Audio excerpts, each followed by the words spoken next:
আজকে সময় এসেছে আমরা দেশের জন্য কি করতে পারি।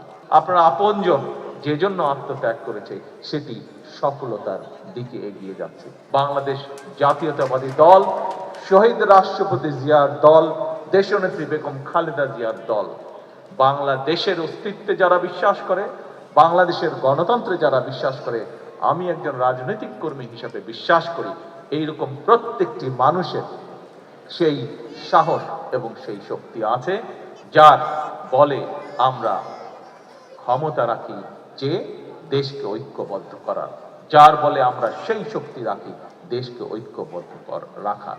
আসুন, আমাদের মূল লক্ষ্য, আমাদের মূল উদ্দেশ্য আমি না, আমাদের মূল উদ্দেশ্য হচ্ছে আমরা, আমাদের মূল উদ্দেশ্য হচ্ছে দেশ, আমাদের মূল লক্ষ্য হচ্ছে দেশের জনগণ। অবশ্যই ত্যাগের মূল্যায়ন হবে, কিন্তু তার অর্থ এই নয় যে আরেকজনকে আমরা বঞ্চিত রেখে আমাদেরকে মূল্যায়ন করব, বরং আজকে সময় এসেছে আমরা দেশকে কি দিতে পারি। JBS holdings limited.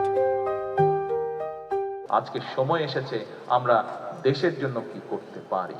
আমাদের কষ্ট, আমরা যদি আপনারা যা যেটি দাবি করেছেন, আমরা যদি রাষ্ট্র যদি সকল কিছু আপনাদের পূরণ করে, যাকে আপনি হারিয়েছেন তাকে কি আপনি ফিরে পাবেন? আপনি কি ফিরে পাবেন তাকে, যে আপনজনকে আপনি হারিয়েছেন? ফিরে পাবেন তো না? তো একটু জোরে বলতে সমস্যা কোথায়? যদি এটি সত্যি হয়ে থাকে তাহলে না বলতে সমস্যা কোথায়? আপনার যে দৃষ্টিশক্তি আপনি হারিয়েছেন, আপনার যে শরীরে আঘাতটি আছে এখনো, আপনার যে শরীর শারীরিকভাবে যে আঘাতের চিহ্ন রয়ে গেছে বা যন্ত্রণা রয়েছে, সেটি কি সম্পূর্ণ ঠিক হয়ে যাবে? ঠিক হয়ে যাবে না। কিন্তু আমরা যদি দেশকে এগিয়ে নিয়ে যেতে পারি, আপনি গর্ব করে বলতে পারবেন একদিন, আপনার পরবর্তী ভবিষ্যৎ প্রজন্মকে আপনি বলতে পারবেন যে আপনার আপনজনের আত্মত্যাগের বিনিময়, আপনার নিজের ত্যাগের বিনিময় এই দেশের মানুষের ভাগ্যের পরিবর্তন হয়েছে, এই দেশের ভাগ্যের পরিবর্তন হয়েছে।